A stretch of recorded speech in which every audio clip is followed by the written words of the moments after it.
Hello hi everyone, welcome back to simple blogs with Durga. ఇవాళ మన ఛానల్లో బ్రేక్ఫాస్ట్ రెసిపీ వచ్చేసి మైసూర్ బోండా ఎలా చేయాలో చూసేసుకుందాం. ముందుగా అయితే ఫస్ట్గా ఒక బౌల్ తీసేసుకొని ఇక్కడ చూపిస్తున్నా కదా 2.5 కప్పుల మైదా పిండి అయితే తీసుకున్నాను నేను. ఇక్కడ మైదా పిండి ఇష్టం లేని వాళ్ళు ఆ ప్లేస్లో గోధుమ పిండి కూడా వాడేయచ్చు. తర్వాత కొంచెం ఉప్పు, జీలకర్ర, సన్నగా తరిగిన పచ్చిమిర్చి, కరివేపాకు వేసేసుకొని తర్వాత సోడా అయితే వంట సోడా అండి, కొంచెము 1/2 చెంచా అయితే వేసేసుకొని మొత్తం ఇలా మిక్స్ చేసేసుకోవాలి. చూస్తున్నారు కదా వీడియోలో చూపిస్తున్నట్లుగా. తర్వాత 2.5 కప్పులకి 1.5 కప్పు పెరుగు అయితే సరిపోతుంది. 1.5 కప్పు ఏమో మజ్జిగ అయితే వేసాను ఇక్కడ. చూసారు కదా, ఈ విధంగా ఇలా మిక్స్ చేసేసుకోవాలి. లంప్స్ ఏవీ లేకుండా బాగా మిక్స్ చేసేసుకోవాలి ఈ పిండిని అయితే. చాలామందికి ఈ ఇలా మైసూర్ బోండాలు వేసేటప్పుడు నూనెలో వేయంగానే పగిలిపోవడము అలాంటివి జరుగుతాయి.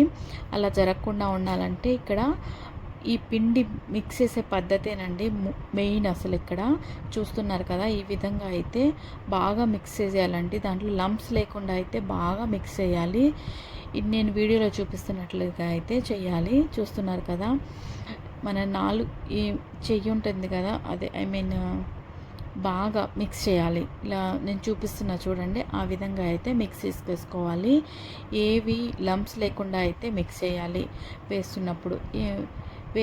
మనము కడాయిలో వేసేటప్పుడు కూడా ఇలానే మిక్స్ చేయాలి. మిక్స్ చేసుకుంటా వేస్తేనే ఈ మైసూర్ బోండా అనేది బాగా మంచిగా వేయడానికి కూడా వస్తుందండి. లేకపోతే ఆయిల్లో వేసిన తర్వాత అది పగిలిపోయే అవకాశం ఉంటుంది. నూనె దగ్గర చాలా జాగ్రత్తగా ఉండండి. ఇలా అయితే మిక్స్ చేసిన తర్వాత కాసేపు పక్కన పెట్టేసేసుకోవాలి.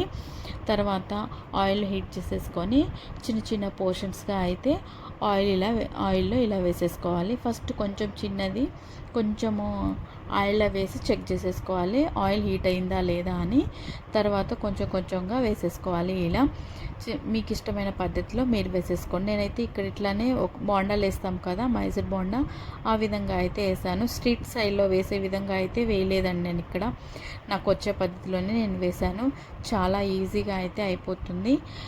ఇక్కడ మొత్తము ఈ పిండి కలిపే పద్ధతిలోనే ఉంటుందండి మైసూర్ బోండా రావడం అయితే. నచ్చితే లైక్ చేయండి. బ్రేక్ఫాస్ట్లోకి కాదు, స్నాక్స్ ఐటెంలో కూడా బాగానే ఉంటుంది. ట్రై చేయండి.